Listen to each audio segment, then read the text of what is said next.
Hello dear students, welcome back to organise knowledge channel. और आज की जो वीडियो है उसमें डिस्कस करेंगे worksheet number 81 for class 9th। विषय सामाजिक विज्ञान है और आपका जो इतिहास का पार्ट 3 है नाजीवाद और हिटलर का उदय, ये चैप्टर हमारा कंटिन्यू है और ये वर्कशीट नंबर 6 को हम डिस्कस करेंगे।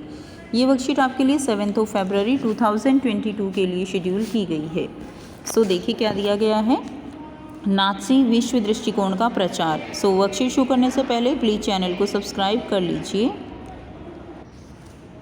नाज़ी विश्व दृष्टिकोण का प्रचार जो है वो कैसे किया गया, ठीक है, यानी हिटलर ने कैसे अपना जो उसकी पार्टी का दृष्टिकोण था कैसे उसको ज़्यादा से ज़्यादा लोगों के बीच जो है पहुंचाया। नाज़ी शासन ने मीडिया का ही बड़ी होशियारी से इस्तेमाल किया। उन्होंने अपने तौर तरीक़ों को बयान करने के लिए नए शब्द ईजाद किए। नाज़ियों ने अपने अधिकृत दस्तावेजों में हत्या या मौत जैसे शब्दों का कभी इस्तेमाल नहीं किया।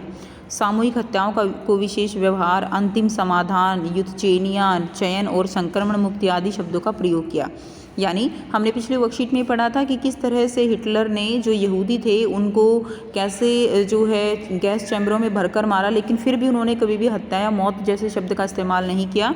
उन्होंने अंतिम समाधान यानी आखिरी सॉल्यूशन है, ठीक है, और इस तरह से जो है मुक्ति आदि शब्दों का प्रयोग किया। इवैक्यूएशन यानी खाली कराना का आशय था लोगों को गैस चैम्बरों में ले जाना, और गैस चैम्बरों को संक्रमण मुक्ति क्षेत्र कहा जाता था। गैस चैम्बर स्नानघर जैसे दिखाई देते थे, उनमें नकली फव्वारे भी लगे होते थे। नाज़ी विचारों को फैलाने के लिए तस्वीरों, फिल्मों, रेडियो, पोस्टरों, आकर्षक नारों और इश्तिहारी पर्चों का भी खूब सहारा लिया गया। यानी जितना नरसंहार हो सकता था वो नरसंहार जो है यहाँ पर हिटलर ने किया था। पोस्टरों में जर्मन के दुश्मनों की खास छवियाँ दिखाई जाती थी, उनका मजाक उड़ाया जाता था, उन्हें अपमानित किया जाता था, उन्हें शैतान के रूप में पेश किया जाता था। समाजवादियों और उदारवादियों को कमज़ोर और पथभ्रष्ट तत्वों के रूप में प्रस्तुत किया जाता था। उन्हें विदेशी एजेंट कहकर बदनाम किया जाता था। नाज़ीवाद के लोगों के दिलो दिमाग पर गहरा असर डाला, उनकी भावनाओं को भड़काकर उनके गुस्से और नफरत को अवांछितों पर केंद्रित कर दिया, ठीक है। तो इस तरह से जो भी लोग थे उनको यहूदियों के खिलाफ जो है कर दिया गया था। नाज़ीवाद पर आम लोगों की क्या प्रतिक्रिया थी, तो बहुत सारे लोग नाज़ी शब्दाभंडार और धुआंधार प्रचार का शिकार हो गए। वे दुनिया को नाज़ी नज़रों से देखने लगे और अपनी भावनाओं को नाज़ी शब्दावली में ही व्यक्त करने लगे। उन्हें पक्का विश्वास था कि नाज़ीवाद ही देश को तरक्की के रास्ते पर लेकर जाएगा और यही व्यवस्था सबका क्या करेगी, कल्याण करेगी। लेकिन बहुत सारे लोगों ने नाज़ीवाद का क्या किया, जमकर विरोध भी किया। हालांकि अधिकांश लोग कोई विरोधी कदम उठाते अपना मतभेद व्यक्त करने, नाज़ीवाद का विरोध करने से डरते थे। वे अपने दिल की बात कहने के बजाय आंख फेर कर चल देना ज़्यादा बेहतर मानते थे, क्योंकि जो उनके खिलाफ बोलता था उनको मार दिया जाता था, उनको देश विरोधी जो है वो संज्ञा दी जाती थी। उसके बाद देखिए नेक्स्ट है महाध्वंस क्या था। इन्हीं सामूहिक कत्लेआमों को महाध्वंस भी कहा जाता, यानी होलोकॉस्ट कहा जाता था। यानी जो इकट्ठे लोगों को इस तरह से ले जाके भर भर के मारा जाता था, तो ये जो प्रक्रिया थी इसको महाध्वंस कहा जाता था। जो कुछ हुआ उसकी गवाही घेटों और कैंपों में नारकीय जीवन भोगने वालों के लिखे दस्तावेजों आदि में स्पष्ट देखी जा सकती है। तो हमने पढ़ा था घेटो यानी जहाँ पर यहूदियों की बस्तियाँ होती थी उनको घेटो कहा जाता था, बस्तियों को, और जो कैंप थे उनमें जो है वो नरक भरा जीवन जो है व्यतीत कर रहे थे, ठीक है। उनमें से बहुतों ने डायरियाँ लिखी, नोटबुक लिखी, दस्तावेजों के संग्रह बनाए। दुनिया के बहुत सारे हिस्सों में स्मृति लेखों, डायरी, साहित्य, वृत्तचित्रों, गीतों, स्मारकों और संग्रहालयों में इस महाध्वंस का इतिहास और स्मृति आज भी जिंदा है। यानी लोगों ने वो जो नरक था उसके बारे में अपनी डायरियों में, अपने जो है साहित्य, वृत्तचित्रों सभी में उसके बारे में क्या की है, एक तरह से वो चित्रण किया गया है। ये सारी चीज़ें उन लोगों के लिए एक श्रद्धांजलि है जिन्होंने उन कठिन दिनों में भी प्रतिरोध का साहस दिखाया। यानी जो भी, वैसे तो देखो जो भी प्रतिरोध करता था उसको वैसे ही मार दिया जाता था, लेकिन फिर भी लोगों को पता होते हुए भी उन्होंने इन चीज़ों के खिलाफ आवाज़ उठाई। ये उन लोगों के प्रति क्या थी, श्रद्धांजलि है। उन लोगों के लिए भी ये सारी बातें शर्मनाक यादगार हैं जिन्होंने ये जुल्म ढाए, और उनके लिए चेतावनी है जो खामोशी से सब कुछ देखते रहे। यानी कहा जाता है ना कि जुल्म करने वाला जो है वो जितना भागीदार होता है उससे भी ज़्यादा भागीदार होता है जुल्म सहने वाला। तो यहाँ पर दिया गया है कि ये उन लोगों के लिए एक तरह का सबक है, एक तरह की चेतावनी है, जो सब कुछ देखते हुए भी कि हाँ गलत हो रहा है उसके बावजूद भी जो है चुप रहे। अब आपको यहाँ पर 4 प्रश्न दिए गए हैं, बहुत ही आसान से हैं, आइए करते हैं। पहला प्रश्न है, हिटलर ने नाज़ी विश्व दृष्टिकोण को जर्मनी में किस प्रकार आकर्षक बनाया। ठीक है, तो हिटलर ने जो है नाज़ीवाद विचारधारा के प्रचार के लिए मीडिया का सहारा लिया। दूसरा है, नाज़ीवाद विचारधारा के प्रचार प्रसार के लिए भ्रामक शब्दों का प्रयोग किया गया, जैसे विशेष व्यवहार, अंतिम समाधान इत्यादि।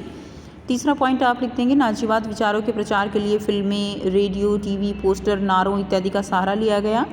फोर्थ पॉइंट हो जाएगा, नाज़ीवाद विचारधारा के विरोधियों को विदेशी एजेंट कहकर उनका मजाक उड़ाया जाता था। ठीक है, नंबर 5 पॉइंट लिख देंगे, नाज़ीवाद विचारधारा का समर्थन न करने वालों को देश विरोधी बताया जाता था। तो काफ़ी इंपॉर्टेंट क्वेश्चन है बच्चों, आप इसको पूरा जो है 5 पॉइंट आप इसके लर्न करेंगे, एक बार में ही याद हो जाएगा। जैसे मीडिया का सहारा लिया, फिल्में, टीवी, रेडियो इनका सहारा लिया, उन्होंने मौत शब्द का इस्तेमाल नहीं किया, जैसे विशेष व्यवहार, अंतिम समाधान, मोक्ष आदि का जो है उन्होंने इस्तेमाल किया। ठीक है, उनकी जो विचारधारा का विरोधी था उनको एजेंट कहकर मजाक उड़ाया जाता था। उसके अलावा नाज़ीवाद विचारधारा का समर्थन न करने वाले लोगों को देश विरोधी बताया जाता था। प्रश्न 2 है, महाध्वंस का अर्थ नाजियों के लिए और यहूदियों के लिए किस प्रकार भिन्न था। तो देखिए, नाजियों के लिए महाध्वंस का अर्थ था अवांछितों से छुटकारा, जिसको फाइनल सॉल्यूशन कहा जाता था, यानी अंतिम समाधान कहा जाता था। और यहूदियों के लिए महाध्वंस जो है कभी न ख़त्म होने वाली यातना थी, जिसमें उनका काम धंधा, उनके घर बर्बाद हो गए, लाखों लोगों को अपनी जान से हाथ धोना पड़ा। 1941 में शुरू हुआ यह नरसंहार 1945 में जब तक ख़त्म होता 60 लाख से ज़्यादा यहूदी मारे जा चुके थे। और यहूदियों के अलावा वे लोग भी मारे गए जो हिटलर को नापसंद थे, यानी जो अपंग थे, वो जिसमें हिटलर का मानना था कि ये लोग देश के लिए कुछ नहीं कर सकते, उन सबको मरवा दिया था। प्रश्न 3 है, नाज़ीवाद के प्रचार को आम लोगों ने किस प्रकार लिया। तो अधिकतर लोग नाज़ी शब्दावली और प्रचार का शिकार हो गए। उन्हें विश्वास था कि नाज़ीवाद ही उन्हें देश के लिए सबसे बेहतर विकल्प है। दूसरा समूह उन लोगों का था जिन्होंने नाज़ीवाद का जमकर विरोध किया। एक तीसरा समूह उन लोगों का था जो खामोशी से सब कुछ देखते रहे और विरोध करने से डरते थे। ठीक है, प्रश्न 4 है, कल्पना कीजिए कि आप जर्मनी के किसी स्कूल के विद्यार्थी हैं। स्कूल में आपके बहुत सारे यहूदी दोस्त हैं।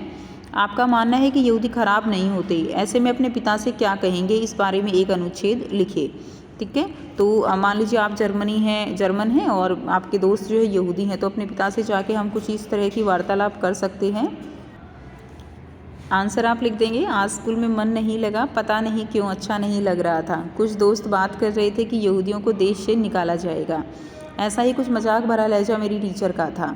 अब तो स्कूल में नई किताबें भी आ गई हैं, उन किताबों में भी लिखा है यहूदी अच्छे नहीं होते। हमें रटाया जा रहा है कि यहूदी हमारे शत्रु हैं।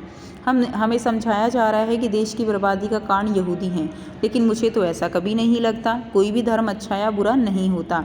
मेरे बहुत से दोस्त हैं जो यहूदी हैं, जो बहुत अच्छे हैं।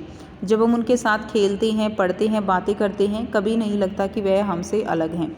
बस इतना लगता है कि वह भी हमारे देश के ही हैं। ठीक है, तो इस तरह से हम अपने पिताजी के साथ बात कर सकते हैं। तो ये थी बच्चों आपकी आज की एसएसटी की वर्कशीट। आई होप सभी बच्चों को क्लियर है। कोई भी डाउट है तो पूछ सकते हो। वीडियो अच्छी लगे तो वीडियो को ज़रूर से लाइक कीजिए, शेयर कीजिए और चैनल को सब्सक्राइब कीजिए। Thank you.